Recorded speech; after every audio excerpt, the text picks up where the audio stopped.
This is Jo from Scribblecrafts. This is my new channel and welcome. I have been making lots of digital images recently, so I thought I'd start showing people what those images are like and what I make with them. I hope that you enjoy what you see, and I hope it's useful in your crafting life as well. So today I just wanted to share these postcards. I've been creating lots of images, as you can see, but I thought that they'd be great to use in junk journals, as ephemera to put into pockets. You can use it as a journal card. Some of them have got more writing on than others on the back, so you perhaps just use it for the picture, but you could still journal over the top of it. So I just thought I'd show you this. This is a freebie on my Ko-fi site, which I will link below. And you get, what's the same one as that one?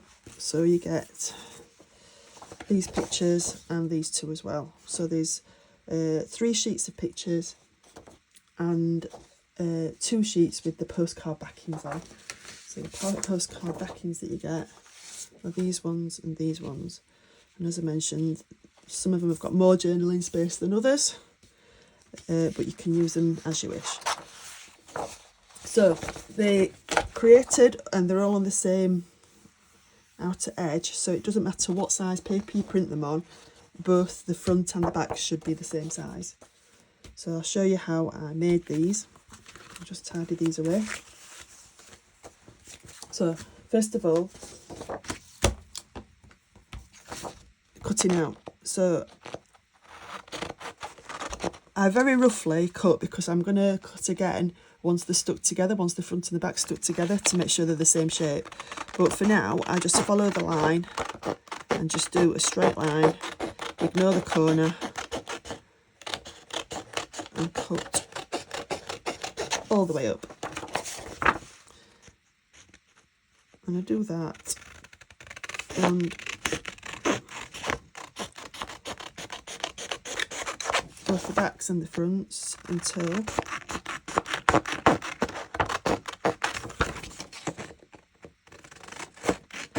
I'm left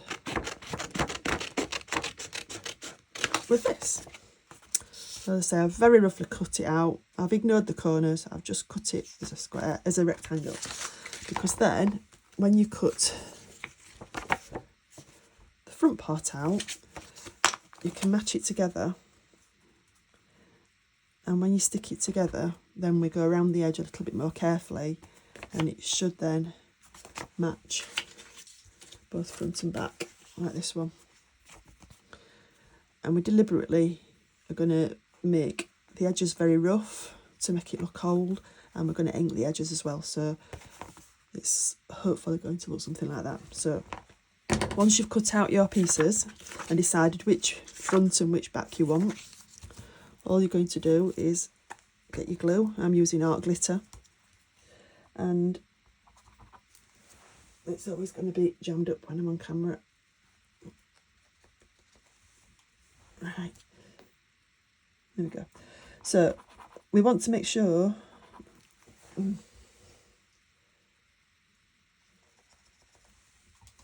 that the edges are quite well glued. It's better. So I'm going to go around the edges, so we don't want these gaping open.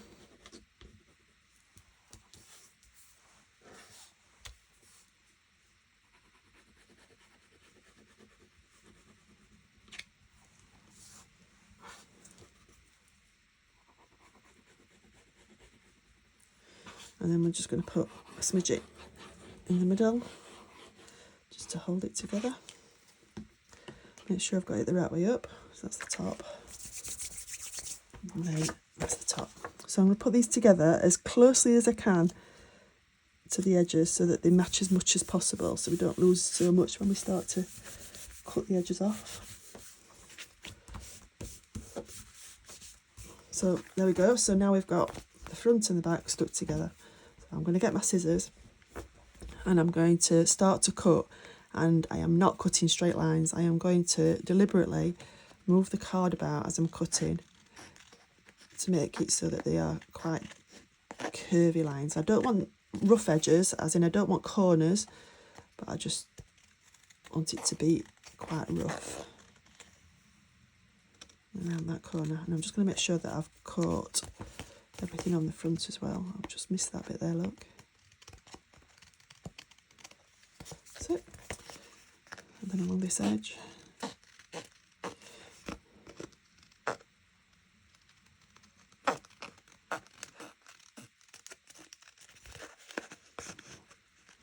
Again, I'm just moving the card in my left hand so that it's got bits missing along the edge.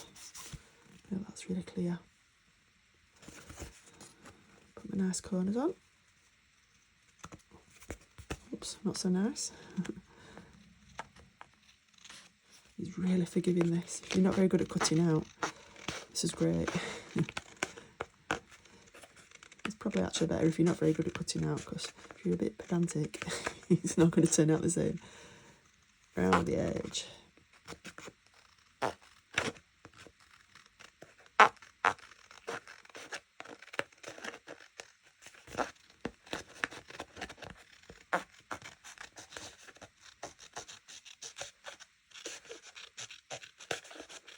Oops, see, I don't want it to be rough like that. I want it to be smooth. Jagged but smooth. Around that edge, that corner.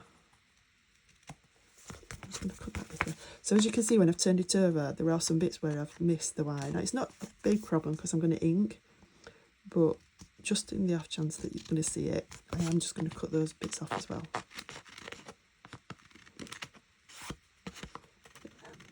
There we go.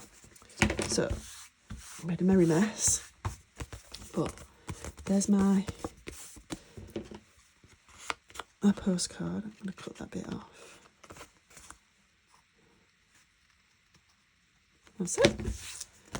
So, postcard, front and back, and now I'm going to get my ink. So I'm using Vintage Photo. I've had this forever. I can't believe it still keeps going. Just needs a little bit of extra help sometime. I'm just going to go all the way around the edge on the front and the back, just to give it that well handled look.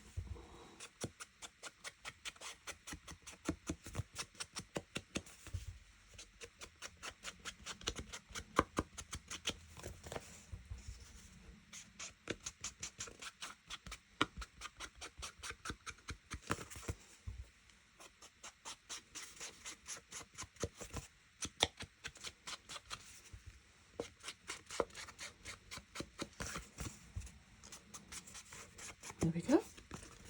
And that is the finished piece. So just make sure you can see it. Front and back. Great for tucking into pockets.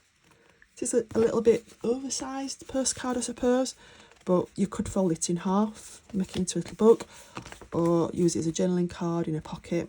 You could even use it as a page in your journal if you wanted to. The paper that I used very lightweight cardstock. I think it's 160 GSM. I don't know what that is in pounds, I'm sorry. That's a Google one. So if you wanted it to be the same, I wanted it to be quite substantial so that I could write on it properly without it tearing, and I could push it in and out of pockets without worrying about it bending. So that's my little video done. So you will end up with 2 of the dark ones and 4 of the cheerful and friendly ones, and 4 different backs, which I'll show you on here. So 4 of the different backs, and those are all free on my Ko-fi site, which is linked below. There are others in this set which you could buy if you wanted more, but at the moment these are the ones that are free, and you don't have to pay anything for them. Just go along and help yourself. I hope you enjoy it. I hope you liked my first video, and I hope I will be back to record lots more. Thank you very much. Bye bye.